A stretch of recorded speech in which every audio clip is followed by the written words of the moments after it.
So, brothers and sisters, good evening, everybody. మన జీవితాల్లో చాలా సందర్భాల్లో మనం భయాల్లోకి వెళ్ళే పరిస్థితులు ఉంటాయి. రకరకాల భయాలు మనల్ని వెంటాడుతూ ఉండొచ్చు. కొన్నిసార్లు మనం చేసిన తప్పుల వలన కొన్నిసార్లు భయాల్లోకెళ్తాం. కొన్నిసార్లు పరిస్థితుల్లో ఇరుక్కుంటూ ఉంటాం. అలాంటి సందర్భాల్లో మరి మనం దేవుడిని ఏ విధంగా చూడొచ్చు? దేవుడు అటువంటి పరిస్థితులు మన జీవితంలోకి అనుమతిస్తూ ఉంటారా? భయపడే పరిస్థితిలోనికి దేవుడు మనల్ని అనుమతిస్తారా? ఎలాంటి పరిస్థితులుండొచ్చు? లేపోతే మనం ఏదన్నా జాబ్ చేస్తున్నామనుకోండి. అక్కడ కొన్నిసార్లు ఏదన్నా అబద్ధం చెప్పటం బట్టి జాబ్ పోతదేమో, లేతే పోయిందేమో, లేతే పోతదేమో భయం అలాగుండొచ్చు. లేపోతే తల్లిదండ్రుల దగ్గర మన యొక్క ప్రవర్తన విషయంలో ఏదైనా భయంకరమైన ప్రవర్తన విషయంలో తల్లికి గాని, తండ్రికి గాని తెలిసిపోయిందనుకోండి. అప్పుడు కూడా కొన్నిసార్లు భయాలుంటూ ఉంటాయి. అలాంటి పరిస్థితుల్లో కూడా మరి దేవుడు అనుమతిస్తూ ఉంటారా? లేకపోతే మనం చేయకూడని ఒక భయంకరమైన పని చేయటం బట్టి దొరికిపోయామనుకోండి. అటువంటి సిట్యుయేషన్ కూడా పరిస్థితిని కూడా దేవుడు మనకు అనుమతిస్తూ ఉంటారా? దేవుడు గొప్ప వాళ్ళ జీవితాల్లో కూడా కొన్నిసార్లు అటువంటి చీకటి సమయాలను అనుమతించారు. భయపడే సమయాలను దేవుడు అటువంటి పరిస్థితులను దేవుడు అనుమతించారు. మరి మన జీవితాల్లో కూడా మనం కొన్నిసార్లు పెద్ద పెద్ద పరిస్థితుల్లో అటువంటి చీకటి గల ప్రదేశాల్లోకి వెళ్ళే అవకాశం ఉంది. చిన్న చిన్న విషయాల్లో కూడా మనం భయపడే అవకాశం కూడా ఉంటుంది. So, there are situations where when we may get into some fears, some fearful situations. We may have to face some tough people. పాత నిబంధనలో ఒకతనున్నారు. అతను కోపమొచ్చింది. ఒకతన్ని చంపేశాడు. ఇంకా అక్కడున్న రాజుకు తెలిసిందనేసి భయపడిపోయి అక్కడి నుంచి పారిపోయాడు. ఎవరో తెలుసు కదండీ బ్రదర్స్ అండ్ సిస్టర్స్. ఎవరో తెలుసండి? మోషే. యాక్సుడస్ సెకండ్ చాప్టర్ మనం చూస్తే, నిర్గమకాండం 2వ అధ్యాయం మనం చూస్తే, అక్కడ మోషే ఒక ఐగుప్తీయుడిని చూస్తాడు. ఆహ్, నిర్గమకాండం సెకండ్ చాప్టర్ 11థ్ వర్స్ నుంచి చూద్దామండి. ఆ దినములలో మోషే పెద్దవాడై తన జనుల యొద్దకు పోయి వారి భారములను చూచెను. అప్పుడతడు తన జనులలో ఒక హెబ్రీయుని ఒక ఐగుప్తీయుడు కొట్టగా చూచెను. అతడు ఇటు అటు తిరిగి చూచి ఎవడునూ లేకపోగా ఆ ఐగుప్తీయుని చంపి ఇసుకలో వాని కప్పిపెట్టెను.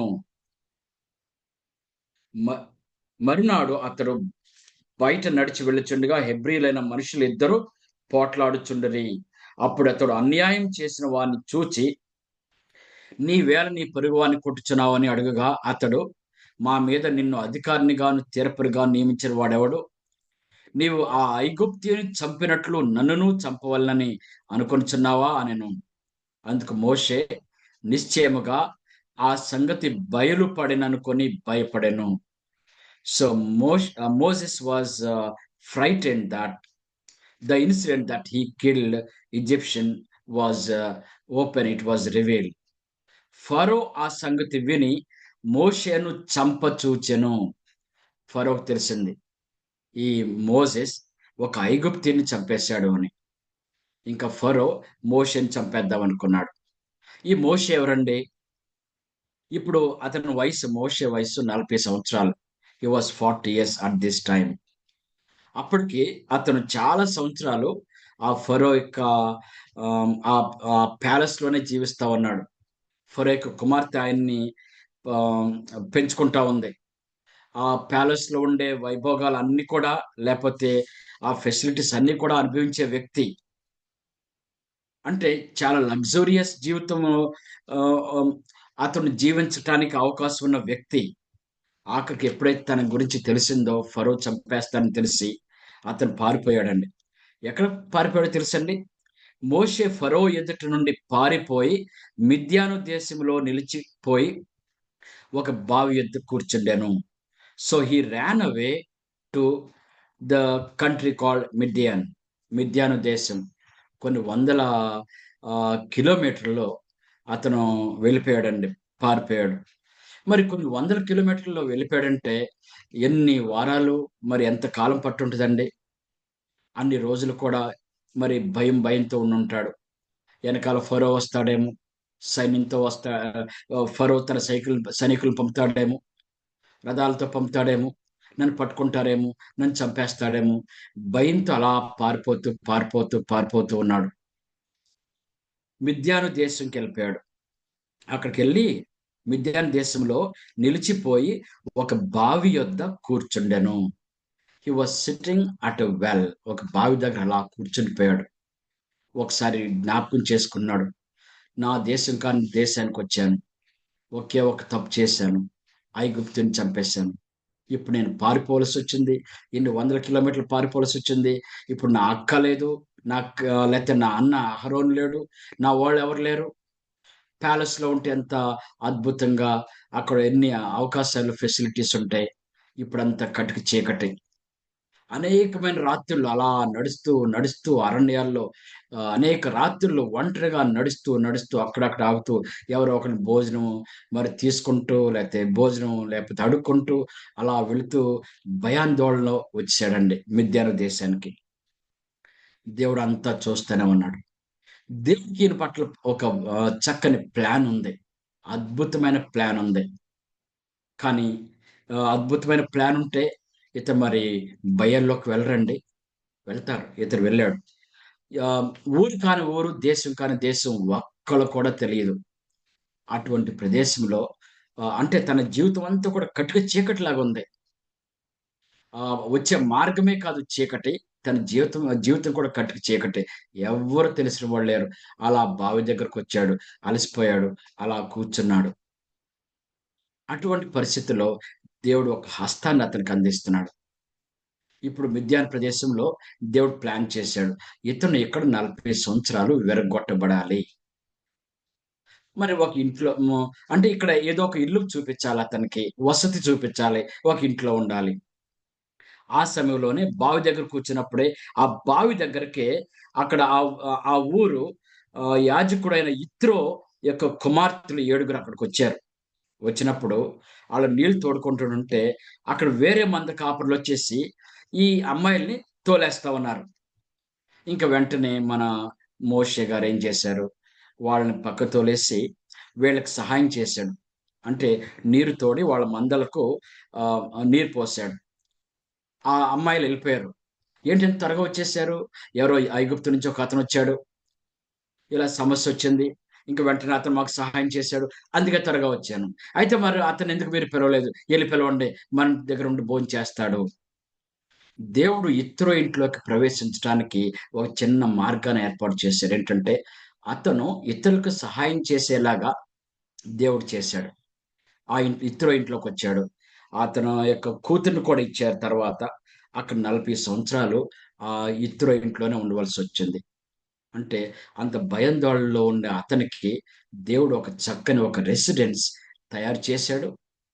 మళ్ళా ఒక వివాహాన్ని కూడా మ్యారేజ్‌ని కూడా ఇచ్చాడు. తర్వాత అదంతా కటిక చీకట్లో కొద్దిగా it's like a ray of hope for him. మళ్ళా అప్పటి నుంచి 40 సంవత్సరాలు కూడా మనకు తెలుసు. అతడు ఏ విధంగా మందలు కాచుకుంటూ స్ట్రగుల్ అవుతూ ఉంటాడు. So, when he was 80 years old 80 సంవత్సరాలైనప్పుడు అంటే 40 సంవత్సరాలు కూడా చీకటిగానే ఉంది. అప్పుడు దేవుడు అతనితో మాట్లాడటం, "నువ్వు ఐగుప్తుకు వెళ్ళు" అనటం. అక్కడ ఐగుప్తులో ఉండే ఇశ్రాయేలీయులందరిని కూడా అద్భుతంగా విడిపించడం అనేది మనం చూస్తున్నాం. సో, బ్రదర్స్ అండ్ సిస్టర్స్ మనం తప్పు చేశామనుకోండి, ఇతను భయంకరమైన తప్పు చేశాడు. ఏంటి? ఒక ఐగుప్తీయుని చంపేశాడు. అంతే. చంపేశాడు గాబట్టి, భయంలోకెళ్ళిపోయాడు గాబట్టి, తనకి జీవితం ముగిసినట్టేనా? Was his life over there? No. ఆ సమయంలో కూడా దేవుడు అతన్ని పట్టుకున్నారు. మనం ఏదైనా భయంకరమైన తప్పులు చేసినప్పటికీ brothers and sisters, young brothers and young sisters, మనం ఎంత భయంకరమైన తప్పులు చేసినప్పటికీ the life was not over there. జీవితం అక్కడ అయిపోలేదు. దేవుడు తాను చేసిన ప్లాన్ ఒక అద్భుతమైన ప్లాన్స్. ఆ తప్పుల్లో నుంచి కూడా బయటకి తీసుకురాగలడు. మనకు సహాయం చేయగలడు. ఇలాగ ఇతను పారిపోయిన పరిస్థితి మనం చూసాం. ఇంకా కొంతమంది భయాలతో పారిపోయిన వాళ్ళు కూడా ఉన్నారండి బ్రదర్స్ అండ్ సిస్టర్స్. యాకోబు గారు తెలుసు మనకు. ఇస్సాకు కుమారుడు యాకోబు గారు. యాకోబు తన యొక్క అన్నను 2 సార్లు మోసం చేశాడు. ఒకటేమో ఆహారం విషయంలో మోసం చేశాడు. రెండేమో తండ్రి దగ్గర నుంచి వచ్చే రావలసిన బ్లెస్సింగ్స్ విషయంలో, దీవెన విషయంలో. So, twice Jacob deceived brother and father. లేకపోతే వాళ్ళ అన్నను ఈసావునే 2 సార్లు మోసం చేశారనుకోవచ్చు. ఏశావుకి రావాల్సిన బ్లెస్సింగ్స్ అన్ని పొందుకున్నాడు. ఎలాగా? మారు వేషం. హి వెంట్ ఇన్ ది డిస్‌గైజ్. నేనే ఏశావుని అన్నట్టుకెళ్ళాడు. అప్పుడు ఏశావు లేడు. తర్వాత ఏశావు వచ్చాడు. నాన్న నన్ను బ్లెస్ చేయంటే, అయ్యో! ఇందాకొచ్చింది నువ్వు కాదా? అంటాడు. అప్పుడు ఏశావు నేను కాదు నాన్న అంటాడు. అప్పుడు తెలుసుకుంటాడు. అంటే యాకోబు తన యొక్క తమ్ముడు రెండోసారి తన్ను మోసం చేశాడు అనుకొని ఏం చేస్తాడో తెలుసండి? ఒకసారి ఆహ్, ఆదికాండం 27 అధ్యాయం చూద్దామండి. Genesis 27 chapter. Genesis 27 chapter. ఇలా తెలిసిన తర్వాత అన్న ఏశావు ఏం చేస్తాడో చూద్దామండి.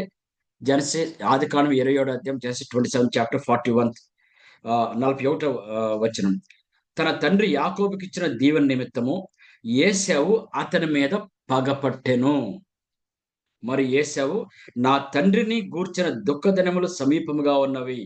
అప్పుడు నా తమ్ముడైన యాకోబును చంపెదను. I will kill my brother. Ah, యాకోబు నేను చంపేస్తాను. పగపట్టేశాడు. తర్వాత తల్లికి తెలిసింది. నా కుమారుడా యాకోబు, నీ అన్న నిన్ను చంపాలని చూస్తున్నాడు. పారిపో. పారిపోతున్నాడండి. ఎక్కడి నుంచండి? ఇక్కడ ఇశ్రాయేలు దేశం నుంచి, ఈ కానాన్ దేశం నుంచి పెద్దనరాం. ఇది కొన్ని వందల కిలోమీటర్లండి. భయంతో పారిపోతూ ఉన్నాడు.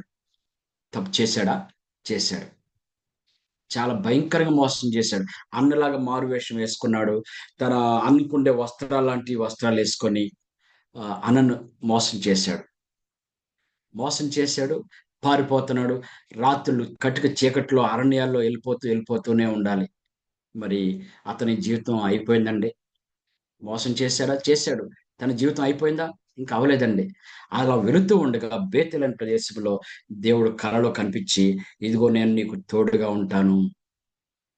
నువ్వు ఎక్కడికైతే వెళ్తున్నావో అక్కడ నీతో ఉంటాను. నీలో నేను చేయాలి అనుకున్న ఒక కార్యం చేసే వరకు నేను నీతో ఉంటాను" అన్నారు. భయంతో పారిపోతున్నాడు. తప్పు చేశాడు. భయంతో పారిపోతున్నాడు. అయినా సరే తన యొక్క జీవితం అయిపోలేదు. తర్వాత మనకు తెలుస్తది. అతను ఆ 20 సంవత్సరాలు కొద్దిగా చీకట్లో ఉన్నప్పటికీ కూడా, స్ట్రగుల్స్‌గా ఉన్నప్పటికీ కూడా, తర్వాత దేవుడు అతన్ని ఏ విధంగా బ్లెస్ చేసాడో మనం చూస్తాం. సో, బ్రదర్స్ అండ్ సిస్టర్స్, మన తప్పుల వల్ల మనం భయాల్లోకెళ్ళిపోతున్నామా? లేకపోతే కొన్ని చేయరాని భయంకరమైన పాపాల వలన, అయ్యో! నా గురించి తెలిసిపోయింది. నా గురించి వాళ్ళకి తెలిసిపోయింది. నా గురించి మా నాన్నగారికి తెలిసిపోయింది. అయ్యో! ఎలాగ నా పరిస్థితి అని ఆందోళనతో ఉన్నామా? బ్రదర్స్ అండ్ సిస్టర్స్, అటువంటి వాళ్ళకు దేవుడు గొప్ప నిరీక్షణ ఇస్తున్నారు. అటువంటి వాళ్ళ పట్ల దేవుడు చక్కని ప్లాన్స్ కలిగున్నారు. వీళ్ళని కాదండి. మనం యోసేపు ఆహ్, యేసు ప్రభు యొక్క తండ్రి యోసేపు. యేసు ప్రభు చిన్న బాలుడిగా ఉన్నప్పుడు యేసు ప్రభుని చంపాలనుకున్నాడు హేరోదు. అప్పుడు దేవదూత యోసేపు కల్లో కనిపించి, "పారిపో, ఐగుప్తుకి పారిపో. బిడ్డను, నీ భార్యను తీసుకొని పారిపో" అన్నాడు. మధ్యరాత్రిలోనే పారిపోయాడు. యేసేపు ఈ యేసయ్యను తీసుకొని, చిన్న బిడ్డ యేసయ్యను తీసుకొని మధ్యరాత్రిలో పారిపోవటం ఊహించగలిగారండి? దేవాది దేవుడు భూమి మీదకి చిన్న బాలుడుగా వచ్చాడు. దేవాది దేవుడైన చిన్న బాలుడిని పట్టుకొని యోసేపు భార్యను తీసుకొని గాడి మీద పెట్టుకొని అలా అనేకమైన కిలోమీటర్లు పారిపోతూ ఉన్నాడు. ఐగుప్తుకెళ్ళిపోయాడండి. భయంతో ఉండారు అక్కడ కూడా. హేరోదు ఎక్కడ చంపేస్తాడో అని. నేను చెప్పే వరకు మళ్ళీ ఇక్కడ రావద్దు అన్నారు. ఇంకా ఐగుప్తులోనే కొంతకాలం అలా ఉండిపోవాల్సొచ్చింది. మరి ఎంతకాలం ఉన్నారో తెలియదు. ఒక రకమైన దిగులుతోనూ, అది ఒక రకమైన అతని జీవితంలో మరి ఒక చీకటి గల సమయమా, బాధాకర సమయమా, స్ట్రగుల్స్‌తో ఉన్నారు. ఎప్పుడు వెళ్ళాలి? నా దేశం కాని దేశంలో ఉన్నాను, ఐగుప్తులో ఉన్నాను, నా భార్యను తీసుకొచ్చాను, చిన్న బాలుడు, సరిగ్గా ఆహారం ఉండదు, ఎవరో తెలీదు, అందరూ అపరిచితులే. ఎలా ఎలా ఎలా అటువంటి సిచ్యువేషన్ యేసు ప్రభు జీవితంలో కూడా దేవుడు అనుమతించారు. యోసేపు జీవితంలో కూడా అనుమతించారు. తర్వాత దేవుడు అక్కడి నుంచి తీసుకురావటం, బయటకు తీసుకురావటం చూసాం. సో బ్రదర్స్ అండ్ సిస్టర్స్, తప్పు చేసిన మోషే వల్లనే అతను బైబిల్‌లోకి వెళ్ళలేదు. తప్పు చేసిన యాకోబు వల్లనే అతను బైబిల్‌లోకి వెళ్ళలేదు. తప్పు చేయని తప్పు చేయని యోసేపు, యేసు ప్రభు యొక్క తండ్రి యోసేపు జీవితంలో కూడా అతను ఒక సందర్భంలో పారిపోవలసొస్తది. దేవుడు తాను మన పట్ల ఏదైతే whatever God has planned for us to fulfil that, God may take us through such situations where everything looks dark. The people around us, we know nobody about them. They are all strangers. మోషే మిద్యానికెళ్ళినప్పుడు అందరూ అపరిచితులే, అందరూ స్ట్రేంజర్సే. అలాగే యాకోబు అక్కడి నుంచి వెళ్ళినప్పుడు అందరూ కూడా అలా వెళ్తూ ఉన్నాడు చాలా నెలలు. అతని సొంతోళ్ళు ఎవరు లేరు. తర్వాత ఎక్కడికో వెళ్ళిన తర్వాత తన బంధువుల్ని చూసాడు. యోసేపు కూడా మరి ఐగుప్తుకు పారిపోయినప్పుడు సొంతోళ్ళు ఎవరు లేరు. సో అందరూ కూడా strangers. God has got his own plans for us, and he may permit us into some dark situations in our lives. ఒక ఒక వుమెన్ క్యారెక్టర్‌ని కూడా మీతో చెప్పాలనుకుంటున్నానండి బ్రదర్స్ అండ్ సిస్టర్స్. ఆహ్, ఈ ఆమె రూతు అండి. ఒకసారి అందరూ కూడా రూతు గ్రంథం చూద్దామండి. ఒకసారి రూతు గ్రంథం చూద్దామండి. రూతు యొక్క అత్తగారు నయోమి మనకు తెలుసు. నయోమి తన భర్తతో ఇద్దరు కొడుకులను తీసుకొని ఇశ్రాయేలు దేశం నుంచి మోయాబు దేశంకెళ్ళింది. వెళ్ళిన తర్వాత ఆమె యొక్క భర్త చనిపోయాడు. ఇద్దరు కొడుకులు కూడా చనిపోయాడు. అంటే ఇప్పుడు రూతు, ఓర్పా ఇద్దరు కోడళ్ళున్నారు. ఈ రూతు తన యొక్క అత్త నయోమి ద్వారా దేవుడి గురించి చాలా విషయాలు వింది. విని ఇంకా నేను అత్త నీతోనే వస్తాను నేను. ఇప్పుడు ఆ అత్త నయోమి బయలుదేరి మోయాబు దేశం నుంచి బయలుదేరి మళ్ళీ ఇశ్రాయేల్ దేశంకి వెళ్ళిపోబోతుంది. సరే ఓర్పా, రూతు మీరెళ్ళిపోండి అంటే, అలా చిన్న సంభాషణ జరిగిన తర్వాత ఓర్పా వెళ్ళిపోయింది గానీ రూతు వెళ్ళల. అమ్మా రూతు, ఇదిగో నీ తోడికోడలు వెళ్ళిపోయింది కదా! నువ్వు కూడా వెళ్ళిపో. నువ్వు కూడా వెళ్ళిపో. ఆమెలాగానే ఆహ్, వేరే మతంలోకి వెళ్ళిపోవచ్చు. పెళ్లి చేసుకొని సుఖంగా ఉండండి. అప్పుడు రూత్ అన్న మాటలు మనం చూద్దామండి. 1 అధ్యాయం 16 వచనం. అందుకు రూతు, నా వెంబడి రావద్దనియు, నన్ను విడిచిపెట్టమనియు నన్ను బ్రతిమాలుకొనవద్దు. నీవు వెళ్ళు చోటుకే నేను వచ్చెదను. నీవు నివసించు చోటనే నేను నివసించెదను. నీ జనమే నా జనము, నీ దేవుడే నా దేవుడు. నీవు మృతి పొందు చోటను నేనును మృతి పొందెదను. అక్కడనే పాతిపెట్టబడెదను. మరణము తప్ప మరి ఏదైనను నిన్ను నన్ను ప్రత్యేకించిన యెడల యెహోవా నాకు ఎంత కీడని చేయనుగాక నేను. ఆఖరికి ఓర్పా కూడా వదిలి వెళ్ళిపోయింది. నయోమితో ఒక్క రూత్ బయలుదేరి తన దేవుడిని గట్టిగా పట్టుకొని ఇశ్రాయేల్ దేశంకొచ్చిందండి. రూత్‌కి ఇశ్రాయేల్ దేశంలో ఎవరు తెలుసండి? కాని ఊరికొచ్చింది బెత్లెహేం. కాని దేశానికొచ్చింది ఇశ్రాయేల్ దేశం. కానీ దేవుడు ఆమెలో ఉన్నాడు. అందరూ అపరిచితులు, ఎవ్వరు తెలీదు. కానీ దేవుడి పట్ల ఆమెకి ఉండే ఆ గొప్ప విశ్వాసం మనం చూస్తున్నాం. తర్వాత మనకు తెలుసు ఏమైందో. ఆమె యొక్క కథను చూస్తుంటే ఈమె నయోమి ఇక ఫ్యామిలీ కొద్దిగా పేదవాళ్ళే. కాబట్టి రూత్ ఏమంటుందో తెలుసండి? Second chapter second verse. మోయాబీయురాలైన రూతు, నీ సెలవైన యెడల నేను పొలంలోనికి పోయి ఎవని కటాక్షం పొందగలనో వాని వెనుక పరిగెనేరుకొందునని నయోమితో చెప్పగా ఆమె, నా కుమారి పొమ్మనెను. కాబట్టి ఆమె వెళ్లి పొలంలోనికి వచ్చి ఆహ్, అక్కడ పొలంలోకెళ్ళి పరిగె ఏరుకుంటుందండి. ఇక్కడ మనం చూస్తుంటే రూత్ యొక్క సిట్యుయేషన్ ఎలా ఉంది? తన భర్త లేడు, మామగారు లేరు, లేకపోతే మరిది లేడు. తనకు దగ్గరగా ఉండే తన మోయాబీయురాలు తోడికోడలు ఓర్పా కూడా లేదు. అందరూ కూడా అపరిచితులే. ఇటువంటి సిట్యుయేషన్‌లో ఆమె ఉన్నప్పుడు ఆమె తన యొక్క అత్తగారి సిట్యుయేషన్ చూసింది. అత్తకి భోజనం కావాలి, తనకి భోజనం కావాలి.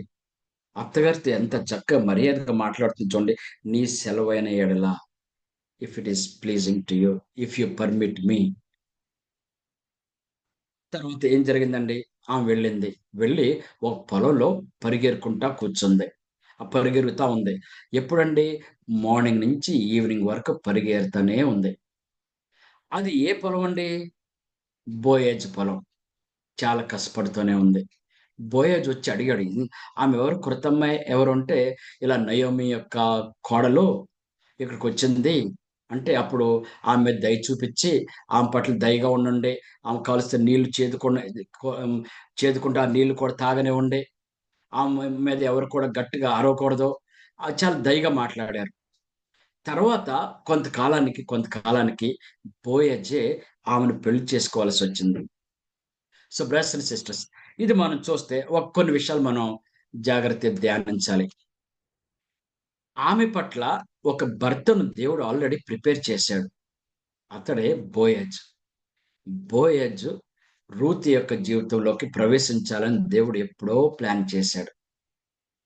ఇక్కడ నయోమి తన కోడలు రూత్‌ని "నువ్వెళ్లి బోయజు పొలంలో పని చేయి" అని చెప్పిందండి? లేదు, చెప్పలేదండి. అక్కడ రెండో అధ్యాయంలో సెకండ్ చాప్టర్ 19థ్ వర్స్ ఒకసారి చూడండి.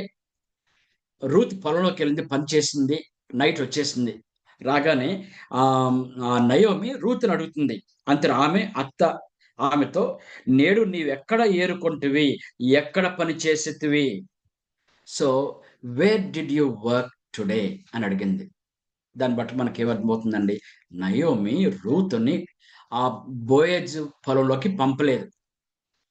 మరి ఆ పొలంలోకెళ్ళింది, పని చేసింది. అక్కడికే ఎందుకెళ్ళాలండి? అదంతా కూడా గాడ్స్ ప్లాన్ అండి. ఒక వ్యక్తి పట్ల దేవుడు ఒక మ్యారేజ్ ప్లాన్ చేస్తే దానిని మనము మన పద్ధతుల్లో ఏదో ఒకలాగా అది జరిగించాలి, ఇది జరిగించాలి, ఇది దేవుడి చిత్తమేమో అని మనం ఏమి ప్లాన్ చేసుకో అవసరం లేదండి మనకు మనం. When God has got his own plan, he will lead us. ఒక చా స ఒక మాట ఉంటది గదండీ! ఇక్కడ కీర్తనలు 37 చాప్టర్ 37:23 ఆహ్, 37థ్ సామ్ ఒక మాట చదువుతానండి. కీర్తనలు 37:23. "ఒకని నడత యెహోవా చేతనే స్థిరపరచబడును. వాని ప్రవర్తన చూచి ఆయన ఆనందించును." అక్కడ ఇంగ్లీష్‌లో ఏముంటదంటే ah, God directs the ways of the righteous people. God directs, God guides. ఆ బెత్లెహేములో చాలా వందల వందల ఎకరాల పొలాలుంటాయండి. కానీ రూతు ఆహ్, ఆ బోయజు పొలంలోనికే వెళ్ళింది. ఆయనేమన్నా తెలుసా అండి? తెలీదు. బంధువని తెలుసా? తెలీదు. So, why did she go only to that field? Holy Spirit prompted. చూస్తూ ఉండొచ్చు. ఈ పొలంలోకెళ్దామా? కొద్దిగా ఆమెకు నచ్చలేదు. ఈ పొలంలోకెళ్దామా? రూత్‌కి నచ్చలేదు. ఈ పొలంలోకెళ్దామా? ఓకే. ఓకే. ఇది బానే ఉంది. ఇందులో పని చేద్దాం అనిపించింది. It was the Holy Spirit who guided her into that particular field. So, brothers and sisters, ఆమె అక్కడ కొంతకాలం అక్కడే పరిగెరుకుంటూ ఉంది. మన జాబ్ విషయంలో కూడా బ్రదర్స్ అండ్ సిస్టర్స్, ఆమె చేసేది చాలా లో టైప్ ఆఫ్ జాబ్. చాలా హంబుల్, మీక్ జాబ్. బ్రదర్స్ అండ్ సిస్టర్స్, ఏదైనా మన యంగ్‌స్టర్స్‌కి మెయిన్‌గా జాబ్ అనేది లేకపోతే మ్యారేజ్ అనేవి చాలా చాలా ఇంపార్టెంట్. ఆమె చేతిలో ఉండే ఆహ్, ఆమె చేయగలిగే పనేంటండి? పరిగెరుకుంటం. ఎవరైనా చేయగలరు. నడవగలిగేవాళ్ళు, వంగి చేత్తో పికప్ చేయగలిగేవాళ్ళు ఎవరైనా సరే ఆ పని చేయగలరు. ఆమె చేయగలిగేది పరిగి ఏరుకుంటాం. అక్కడికెళ్ళి ఆ రోజంతా ఎంత నమ్మకంగా పనిచేస్తూనుందో, ఆ రోజే కాదు కొంతకాలం వరకు కూడా నమ్మకంగా చేస్తూనే ఉంది. పనికత్తులతోనే ఉంటుంది. అబ్బాయిల వైపు తిరగలేదు. అబ్బాయిలతో మాట్లాడలేదు. తర్వాత తెలుస్తది మనకు. ఎవరితో కూడా ఆమె అంటే చిన్నవాళ్ళు వెనక పడలేదు. గొప్పవాళ్ళ వెనకాల పడలేదు. ధనికుల వెనకాల పడలేదు. ఆమె ఎప్పుడు కూడా గర్ల్స్ తోనే ఉంటూ ఉంది. దేవుడు కూడా అంతా చూస్తున్నారు. మన పనిలో so, in her work she was always with the other girls. Never after boys. Brothers sisters, ఈమెకి అప్పటికి ఇంకా మ్యారేజ్ అవ్వలేదండి బోయస్‌తో. తర్వాత అవుద్ది. కానీ దేవుడు అంతా చూస్తున్నారు. ఆమెకి ఇవ్వబడిన పనిలో ఈమె ఎలా ఉంటుంది? ఫెయిత్‌ఫుల్‌గా ఉంటుందా? లేతే ఈమె మన విషయంలో కూడా అబ్బాయిలు ఎక్కువగా అమ్మాయిల విషయంలో ఏదన్నా ముందలకెళ్ళిపోతున్నారా? లేతే అమ్మాయిలు అబ్బాయిల విషయంలో ముందలకెళ్ళిపోతున్నారా? God tests everything. దేవుడు అక్కడికే తీసుకొచ్చారు. అతనితోనే మ్యారేజ్ జరుగుద్ది. బట్ దేవుడు బోయజ్ కూడా కనిపెట్టడానికి కూడా అక్కడ అవకాశం ఇచ్చారండి. So God gave an opportunity for Boaz also to observe how she was behaving in all those months. So brothers and sisters, ఆమె చాలా కష్టపడింది. ఎంత కష్టపడిందో ఒకసారి చూద్దామండి. ఆ సెకండ్ చాప్టర్‌లో సెవెంత్ వర్స్‌లో ఒక మాట ఉంటదండి.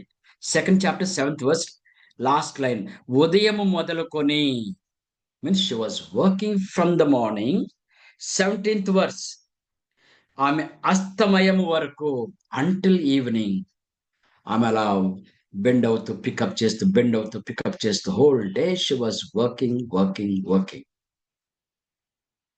బ్రదర్స్ అండ్ సిస్టర్స్, మనకి ఇవ్వబడిన చిన్న పనిలో మనం నమ్మకంగా ఉంటే, దేవుడు మనల్ని ఆయన మన పట్ల ప్లాన్ చేసిన ఆ జాబ్‌కి మనం తీసుకెళ్తారండి.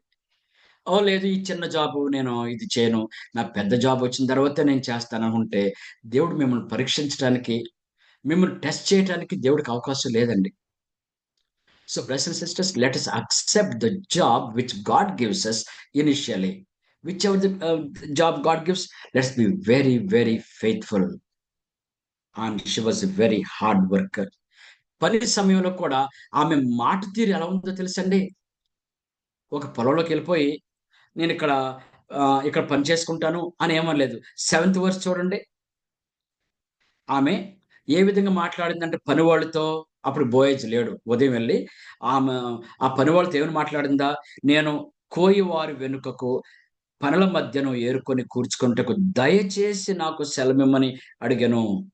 Please let me do this work. దయచేసి నాకు సెలవివ్వు. తర్వాత బోయజ్ వస్తారు. బోయజ్ వచ్చి ఆమెతో మాట్లాడుతూ ఉండగా ఆమె ఏం చేసిందో తెలుసండి? ఆయన ఓనర్ అని తెలిసి ఆమె ఆహ్, సాగిలపడి తల వంచుకుందంటండి. So brothers and sisters, before our managers in the job, before our authorities in the job, let us learn something from the life of Ruth. నుంచి సాగిలపడి ఎంత హంబుల్‌గా, how humbly she was speaking. అక్కడ ఒక మాట అంటుందండి అక్కడ. 13థ్ వర్స్‌లో అందుకామె నా ఏలినవాడా, O my lord. Brothers and sisters, మన జాబ్స్‌లో కొన్ని చాలా స్ట్రగుల్స్ ఉంటాయండి. కొన్నిసార్లు అన్యాయం చేసే బాసులుంటారు. చాలా బాస్‌తో అన్యాయం చేయొచ్చు. But let's be humble. By respecting the boss, we are respecting God. ఆమె అక్కడ ఎంతకాలం ఉంటదో తెలీదు. అది ఆమెకేం పర్మనెంట్ జాబ్ కాదు. ఇది కాకపోతే ఇంకో చోటకెళ్తాను. ఇది కాకపోతే ఇంకో బోలెడున్నయి. అదేంటిది నేను ఇంత వంగా అవసరం లేదు నేను ఇతనికి. ఆమె ఏం అనుకోలేదు. She was just humble all the days. So, దేవుడు ఇవన్నీ చూసారండి. ఆమె ఎంత హంబుల్‌గా ఉందో, ఎంత మాటలు ఎంత గ్రేషియస్‌గా మాట్లాడుతుందో అంతా కూడా చూసాను. చూసి finally God planned a wonderful marriage between Ruth and Boaz. Brothers and sisters, మన జాబ్‌లో ఇచ్చిన చిన్న జాబ్‌లో నమ్మకంగా ఉందాం. ఏ జాబ్ వచ్చినా సరే అది మనం యాక్సెప్ట్ చేద్దాం. దేవుడు అక్కడ మనం పరీక్షిస్తూ ఉంటారు. సో, ఇదంతా కూడా ఆమె జీవితంలో ఎంతో బ్రహ్మాండమైన ఒక ఆనందభరితమైన సంఘటనలేం కాదండి. వేరే దేశానికొచ్చిన అదంతా కూడా కొద్దిగా చీకటి గలగా సమయాల్లాగానే ఉంటాయి. కష్టపడుతూనే ఉండాలి. కష్టపడుతూనే ఉండి ఎక్కువ కాలం తన కోసమో, తన అత్త కోసం కష్టపడుతూనే ఉంది. They are all not the days of joy, not the days of pleasure, the days of struggle, days of humility, maybe the days of humiliation also. But she accept అన్నీ కూడా అంగీకరిస్తున్నాం. ద డేస్ ఆఫ్ డార్క్‌నెస్ ఒకరోజొచ్చింది. మరి ప్రపోజలొచ్చింది. తన అత్త ద్వారా ప్రపోజలొచ్చింది. ఆఖరికి బోయజ్‌ని మ్యారేజ్ చేసుకుంది. బోయజ్ కూడా త్వరపడిపోలేదండి. ఓకే. ప్రపోజల్ వచ్చింది. Okay. She's a young girl. She's beautiful girl. Okay. I want to marry her. లేదండి. ఏం లేదు. ఓకే. ఆమెను మ్యారేజ్ చేసుకోవాలంటే ఇంకొక వ్యక్తి మధ్యలో ఉన్నాడు. ఇంకో బంధువు ఉన్నాడు. అతను ఒకవేళ మ్యారేజ్ చేసుకుంటాడేమో! ఫస్ట్ అతన్ని అడుగుదాం. ఒకవేళ అతను కాకపోతే అప్పుడు నేను వెళ్తాం. సో, అది మనం ఎలా అది ఎలా ఉంటదంటంటే, if it is God's will, that marriage will be held. That marriage will be conducted. So there was an obstacle now. Some other the nearest relative is there. Maybe he wants to marry. Okay. Okay, Rutu. Okay, చూద్దాం. అతను అడుగుదాం first. If he wants to get marry if he wants to marry you. So, అతన్ని పిలిసారు. ఇదిగో Ruth నయోమికి ఇలా కోడలవుద్ది. కానీ నువ్వు సమీప బంధువు కాబట్టి మేబీ ఫస్ట్ నువ్వే ఆమెను విడిపించగలవేమో. నువ్వు మ్యారేజ్ చేసుకుంటావేమో చూడు. అంటే ముందల అతను నేను మ్యారేజ్ చేసుకుంటాను అన్నాడు. Okay. Very good. Go ahead అన్నాడు బోయస్. తర్వాత అతనికి తెలిసింది. ఏంటి? ఈమెను మ్యారేజ్ చేసుకుంటే కొన్ని ప్రాబ్లమ్స్ ఒస్తాయి. తన ఆస్తి విషయంలో ప్రాబ్లమ్స్ ఒస్తాయి. అప్పుడేమన్నాడు, "నో, నో, నో, నో. నేను మ్యారేజ్ చేసుకోను బోయస్. ఇక నువ్వు మ్యారేజ్ చేసుకోవచ్చు." అప్పుడు బోయస్ స్టెప్ ఏసాడు. Further step. Brothers and sisters, when God has planned certain girl for you, certain boy for you, nobody can prevent it. ఒక వ్యక్తిని మీ జీవితంకి దేవుడు ప్లాన్ చేస్తే ఎవ్వరు కూడా ఆ వ్యక్తిని ఆపలేరు. మధ్యలో మధ్యలో హర్డిల్స్ ఒస్తాయి. మధ్యలో అడ్డంకులొస్తాయి. ఏం పర్వాలా. ఆ సమయంలో మనం ధైర్యంగా ఉండాలి. ధైర్యంగా అంటే నిమ్మలంగా ఉంటే చాలు. కామ్‌గా ఉంటే చాలు. Let God's will be done. Marriage టైమ్‌లో ఎప్పుడు కూడా always let's have this in our mind. Let God's will be done for my life. మనం ఇష్టపడిన వ్యక్తి సడెన్‌గా ఇంకొక వ్యక్తి జీవితంలోకెళ్ళిపోతున్నాడు. ఆ ఇష్టమైన వ్యక్తి ఆమె ఇంకొకళ్ళని మ్యారేజ్ చేసుకోబోతుంది అని తెలిసిందనుకోండి. We can still be calm because if it is God's will, that boy will come back or that girl will come back. Or if that person gets married to some other person, oh! Praise God. తెలిసిపోయింది మనకు. ఆ వ్యక్తిని దేవుడు మనకు plan చేయలేదని తెలిసిపోయింది. So, brothers and sisters, మనం మన జీవితాల్లో ఇటువంటి స్ట్రగుల్స్ గుండా వెళ్తే ఆ లైఫ్ అయిపోయినట్టు కాదు. రూత్ విషయంలో చాలా, చాలా కాలం కొన్ని నెలలైనా సరే అలాంటి the days of dark she experienced. So, that was not the end. There was also light. There is also hope for her. a wonderful hope. So, brothers and sisters, so, నేను చెప్పాలనుకున్న point ఏంటంటే, ఎప్పుడైనా struggles వచ్చినప్పుడు అంతా చీకటిగా ఉంది. అర్థం కావట్లేదు. దొరికిపోయానురా బాబు! నన్ను పట్టేసుకున్నారు. ఇంకింత భయంకరమైన తప్పు నేను చేశాను. నేను దొరికిపోయాను. ఎలాగా? అలా అనుకుంటున్నారా? So, you have faith in God. దేవుడి యందు విశ్వాసం ఉందా? Please believe that God can take you out of that problem, the dark life. Definitely, God will give you bright life. Thank you very much, brothers and sisters.